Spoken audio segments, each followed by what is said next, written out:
BPL card ಹೊಂದಿರುವ ಕುಟುಂಬಗಳಿಗೆ ಒಂದು ಗುಡ್ ನ್ಯೂಸ್ ಸಿಕ್ಕಿದೆ.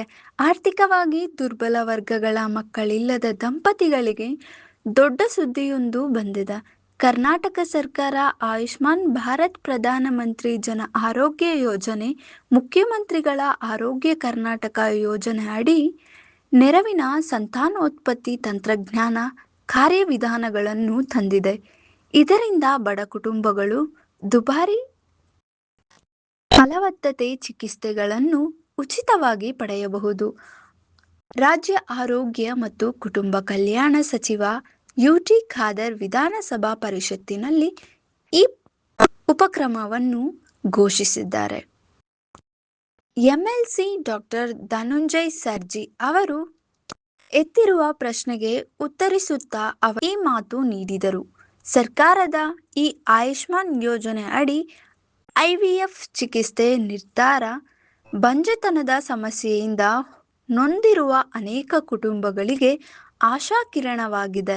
ಈ ಯೋಜನೆ ಅಡಿ ಇನ್ವಿಟ್ರೋ ಫರ್ಟಿಲೈಸೇಷನ್, ಇಂಟ್ರಾಸೈಟೋಪ್ಲಾಸ್ಮಿಕ್ ವೀರ್ಯ ಇಂಜೆಕ್ಷನ್ ಮತ್ತು ಹೆಪ್ಪುಕಟ್ಟಿದ ಭ್ರೂಣ ವರ್ಗಾವಣೆ ಸೇರಿದಂತೆ ಸುಧಾರಿತ ಫಲವತ್ತತೆ ಚಿಕಿತ್ಸೆಗಳು ಲಭ್ಯವಾಗಲಿವೆ. ಇವುಗಳನ್ನು ಈಗ ರಾಜ್ಯದ ಪ್ರಮುಖ ಆರೋಗ್ಯ ಯೋಜನೆಯ ವ್ಯಾಪ್ತಿಗೆ ತರಲಾಗಿದೆ. ಈ ಚಿಕಿತ್ಸೆಗಳು ಸಾಮಾನ್ಯವಾಗಿ ಲಕ್ಷಾಂತರ ರೂಪಾಯಿ ವೆಚ್ಚವಾಗುತ್ತವೆ. ಬಡವರಿಗೆ ಇದು ಭರಿಸಲಾಗದಷ್ಟು ದುಬಾರಿ. ಆದ್ದರಿಂದ ಸರ್ಕಾರ ಈ ನೆರವು ನೀಡುತ್ತಿದೆ. ಆರಂಭದಲ್ಲಿ ಈ ಪ್ರಯೋಜನವನ್ನು 1 ವರ್ಷದ ಅವಧಿಗೆ ಪ್ರಾಯೋಗಿಕ ಆಧಾರದ ಮೇಲೆ ಜಾರಿಗೆ ತರಲಾಗುವುದು.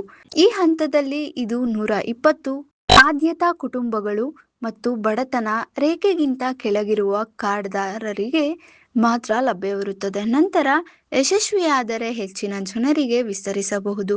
ಆರ್ಥಿಕವಾಗಿ ಹಿಂದುಳಿದ ಕುಟುಂಬಗಳಿಗೆ ಫಲವತ್ತತೆ ಚಿಕಿತ್ಸೆಗಳು ಪಡೆಯಲು ಸಹಾಯ ಮಾಡುವುದು ಈ ಉಪಕ್ರಮದ ಮುಖ್ಯ ಉದ್ದೇಶವಾಗಿದೆ. ಒಟ್ಟಾರೆ ಕರ್ನಾಟಕ ಸರ್ಕಾರದ ಈ ಹೊಸ ಯೋಜನೆ ಬಡ ಕುಟುಂಬಗಳಿಗೆ ದೊಡ್ಡ ನೆರವಾಗಿದೆ. ದುಬಾರಿ ಚಿಕಿತ್ಸೆಗಳನ್ನು ಉಚಿತವಾಗಿ ಒದಗಿಸುವ ಮೂಲಕ ಸರ್ಕಾರ ಸಮಾಜದ ದುರ್ಬಲ ವರ್ಗಗಳ ಕಡೆಗೆ ಕಾಳಜಿ ತೋರಿಸಿದೆ.